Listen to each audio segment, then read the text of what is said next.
Terima kasih kesempatan yang diberikan kepada kami, kelompok 11, untuk memaparkan hasil diskusi kami yang berjudul afiksasi. Saya Yusni Lase sebagai penyaji pertama, teman saya Destika Bulele sebagai penyaji kedua, dan dilanjutkan oleh penyaji ketiga yaitu Germatius Bulele. Judul kami yaitu tentang afiksasi. Afiksasi adalah suatu satuan gramatik terikat yang di dalamnya suatu kata merupakan unsur yang bukan kata dan bukan pokok kata, yang memiliki kesanggupan melekat pada satuan-satuan lain untuk membentuk kata atau pokok kata baru. Misalnya, kata minuman.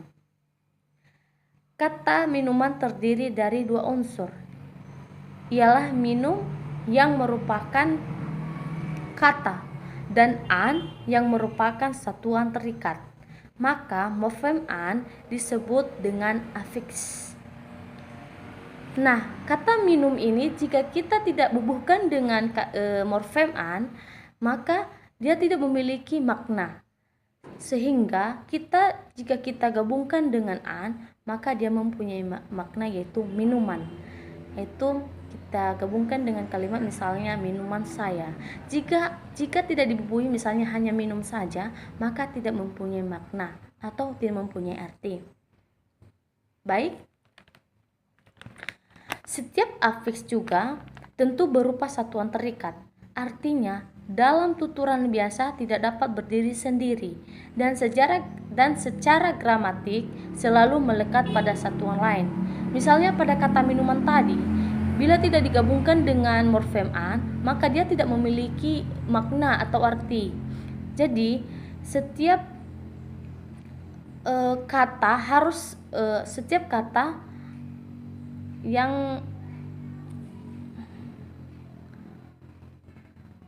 yang secara gramatik selalu melekat pada satuan lain. Jadi harus digabung dengan morfem an. Jadi minuman. Jika hanya minum tidak mempunyai arti. Baik. Dari penelitian yang dilakukan terhadap bentuk-bentuk dan kata bahasa Indonesia, didapati afiks seperti berikut: prefiks, infiks, dan sufiks. Prefiks yaitu seperti pembumbuhan men, ber, di, ter, pen, pe, se, per, pra, ke, a, maha, dan para. Sedangkan infiks l, r, m. Sedangkan sufiks kan, an, i, nya, wan, wati, is, man, da, dan wi. Afiks yang terletak di lajur paling depan disebut dengan prefiks karena selalu melekat di depan bentuk dasar atau bentuk dasar kata. Yang terletak di lajur tengah disebut dengan infiks karena selalu melekat di tengah bentuk dasar. Dan yang terletak di lajur belakang disebut dengan sufiks karena selalu melekat di belakang bentuk dasar. Ketiga macam afiks itu bisa juga disebut dengan awalan, sisipan, dan akhiran.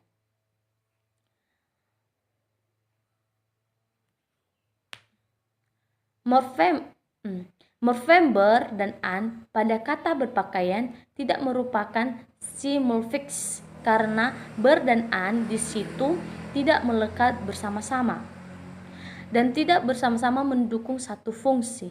Morfem an lebih dahulu melekat pada pakai menjadi pakaian.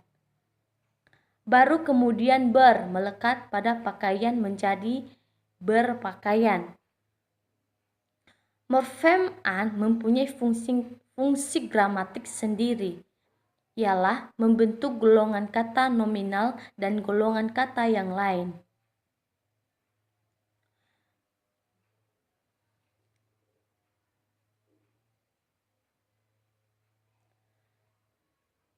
Membentuk golongan kata nominal ini, morfem juga mempunyai fungsi gramatik sendiri. Dan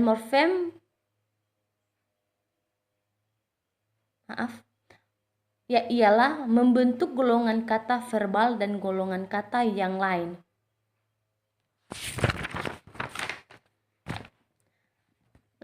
Tentang afiks men dan kan dan i, seperti yang didapat pada kata membesarkan, memanasi, dibesarkan, dipanasi, tidak merupakan sumulfiks.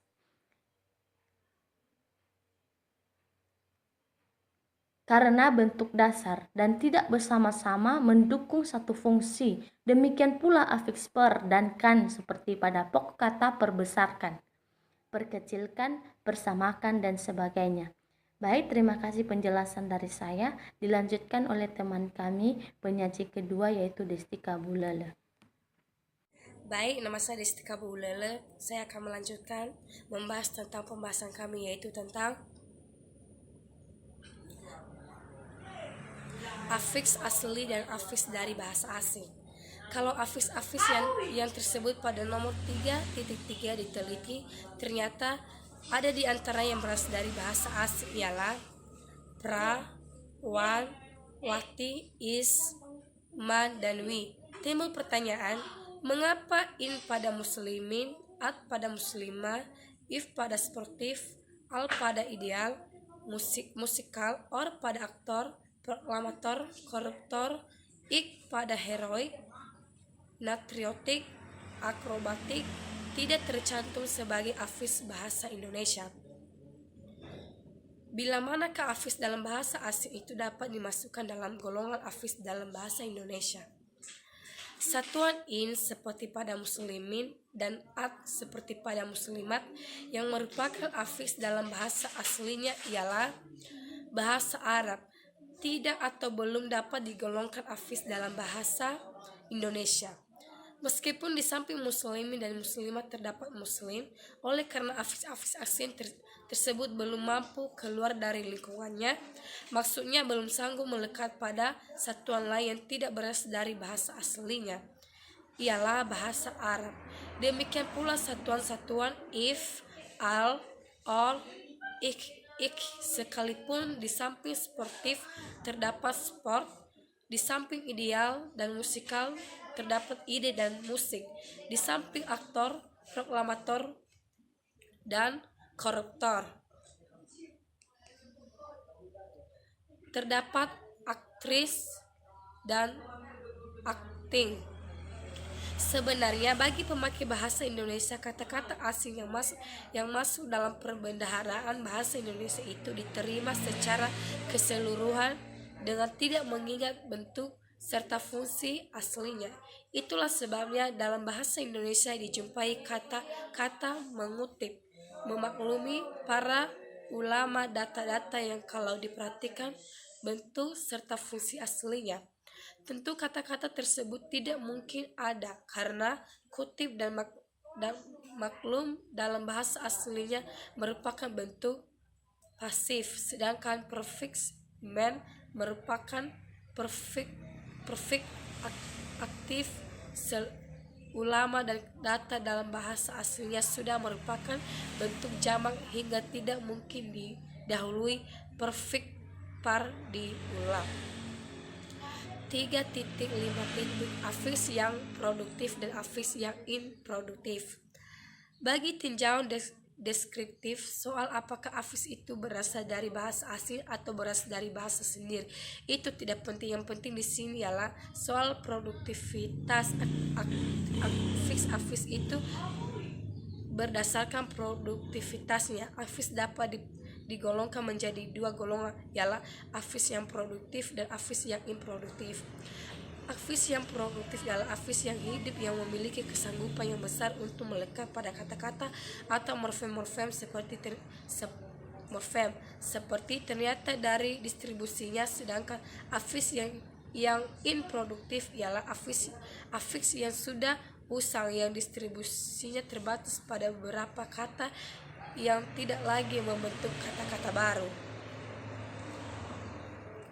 Contoh afiks yang produktif pada waktu itu, meskipun afiks itu berasal dari bahasa asing, ialah wan, Di samping kata-kata ia ma seperti bangsawan, wartawan, jutawan, dermawan, timbullah kata-kata baru, misalnya sejarawan, negarawan, bahasawan, tata bahasawan, rokhalawan, sekarelawan, karyawan, usahawan, dan masih banyak lagi.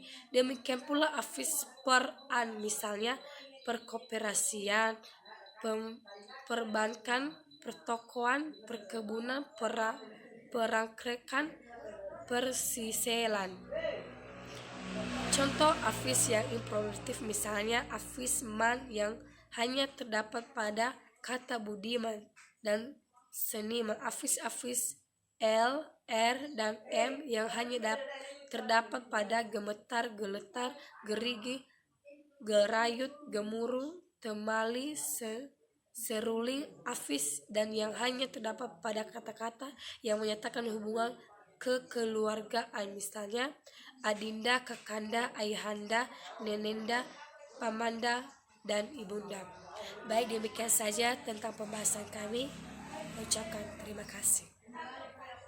Sedangkan prefix man merupakan prefix aktif ulama dan data dalam bahasa aslinya sudah merupakan bentuk jamak hingga tidak mungkin didahului prefix par diulang. 3.5 afiks yang produktif dan afiks yang improduktif. Bagi tinjauan deskriptif soal apakah afiks itu berasal dari bahasa asing atau berasal dari bahasa sendiri, itu tidak penting. Yang penting di sini ialah soal produktivitas afiks itu berdasarkan produktivitasnya. Afiks dapat digolongkan menjadi dua golongan, ialah afiks yang produktif dan afiks yang improduktif. Afiks yang produktif ialah afiks yang hidup, yang memiliki kesanggupan yang besar untuk melekat pada kata-kata atau morfem-morfem seperti ternyata dari distribusinya. Sedangkan afiks yang improduktif ialah afiks yang sudah usang, yang distribusinya terbatas pada beberapa kata yang tidak lagi membentuk kata-kata baru. Contoh afiks yang produktif pada waktu itu meskipun afiks itu berasal dari bahasa asing ialah wan. Di samping kata-kata ia ma seperti bangsawan, wartawan, jutawan, dermawan, timbullah kata-kata baru, misalnya sejarawan, negarawan, bahasawan, tata bahasawan, rokhalawan, sekarelawan, karyawan, usahawan, dan masih banyak lagi. Demikian pula afis peran, misalnya perkoperasian, perbankan, pertokoan, perkebunan, perangkrekan, persiselan. Contoh afis yang improduktif misalnya afis man yang hanya terdapat pada kata budiman dan seniman, afis L, R, dan M yang hanya terdapat pada gemetar, geletar, gerigi, gerayut, gemuruh, temali, seruling, afis, dan yang hanya terdapat pada kata-kata yang menyatakan hubungan kekeluargaan, misalnya adinda, kakanda, ayahanda, nenenda, pamanda, dan ibunda. Baik, demikian saja tentang pembahasan kami. Ucapkan terima kasih.